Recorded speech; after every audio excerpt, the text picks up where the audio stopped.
Ciao a tutti e bentornati al canale. Allora, come potrete immaginare, la situazione infestazione ghiri non sta andando molto bene, tutt'altro.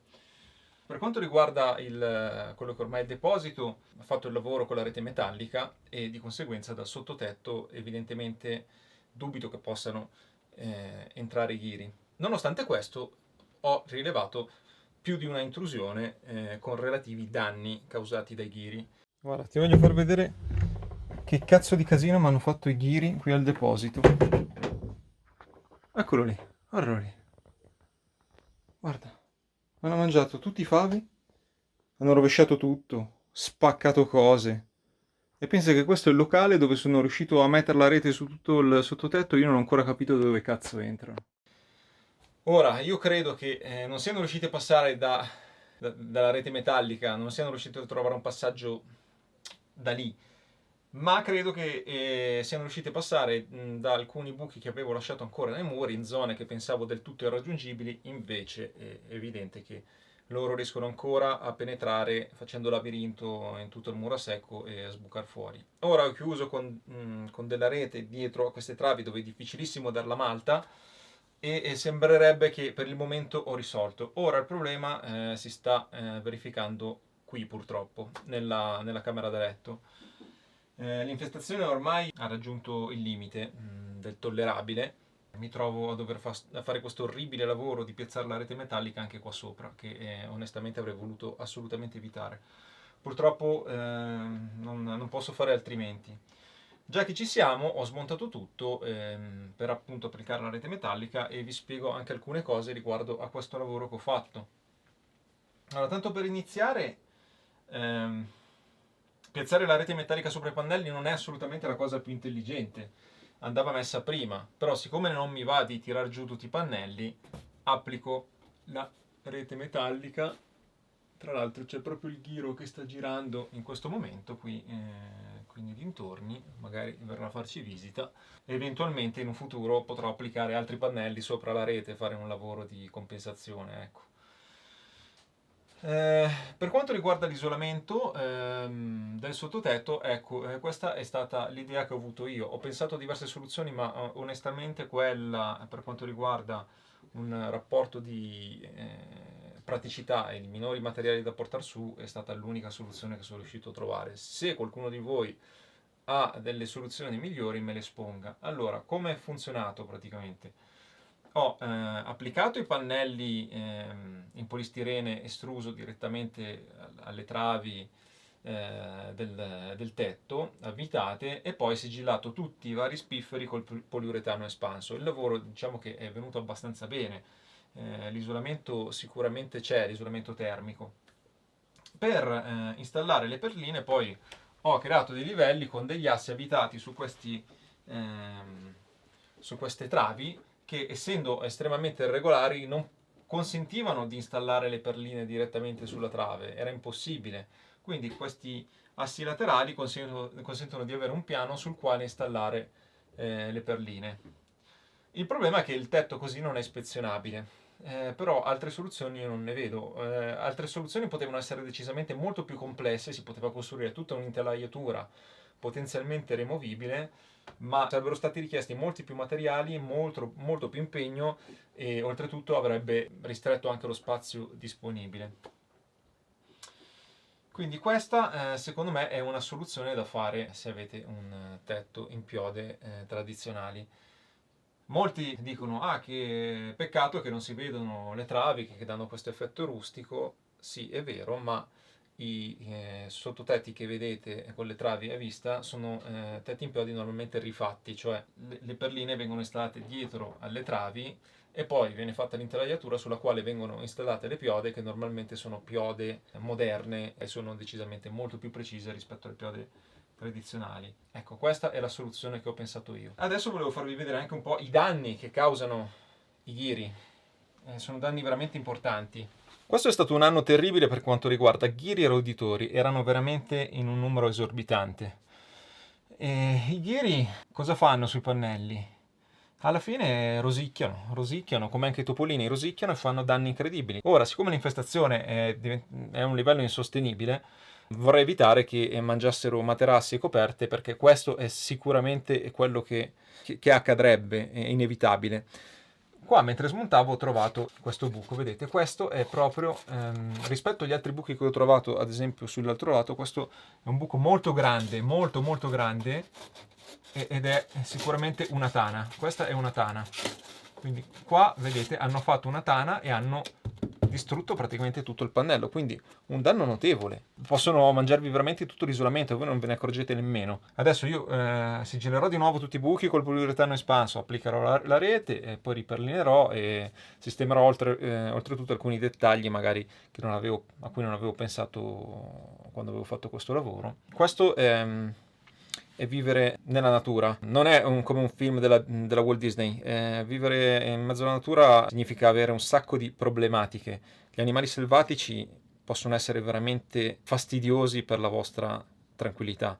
E, pensate che lavoro che ho dovuto fare qui rischia di essere distrutto totalmente da dei roditori. Uno stile di vita del genere, ma anche soltanto nel tempo libero come lo faccio io, dovete considerare tutta questa serie di problematiche e di grattacapi che vi possono capitare, anzi che vi capiteranno sicuramente.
Come ho fatto per il deposito, qua il lavoro è stato identico praticamente, quindi ho cercato di stendere la rete il più possibile, è difficilissimo, le superfici sono discontinue, ho comunque cercato di stendere la rete in modo da farla aderire il più possibile, con dei vitoni l'ho portata contro i pannelli isolanti e ho applicato anche del poliuretano nelle zone di giunzione dove magari c'è più possibilità che possano trovare qualche spazio.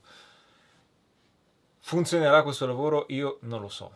Io credo che faranno decisamente più fatica a trovare una via d'ingresso con tutto questa protezione che c'è tra poliuretano incollato alla rete metallica e la rete metallica ovunque. Avranno sicuramente la vita più difficile. Spero che sia una soluzione definitiva, ma chi lo sa. Comunque è chiaro che in montagna probabilmente i pannelli isolanti del sottotetto, se non sono protetti da una rete e lasciano spazio per far entrare i ghiri, evidentemente sono in grossa parte rovinati e bucati e probabilmente nemmeno lo sapete. Ora vi mostrerò alcuni dei danni che hanno fatto ghiri e topolini. Più i topolini in realtà che i ghiri. Qua c'è un cuscino che è stato bucato recentissimamente e che adesso è rattoppato in qualche maniera. C'è la guarnizione del frigorifero. Questa è la guarnizione del frigorifero, vedete? È stata tutta completamente rosicchiata nella parte bassa. Tutto qui, tutto sotto e tutto di lato, anche dall'altra parte. Un altro bel danno lo hanno fatto sulla tuta dell'apicoltura. Qua è stata tutta completamente mangiata. Ed anche i guanti. Le punte delle dita sono state completamente rosicchiate. Ed hanno anche rosicchiato un favo, oltre che aver spaccato delle tazzine in ceramica e aver rosicchiato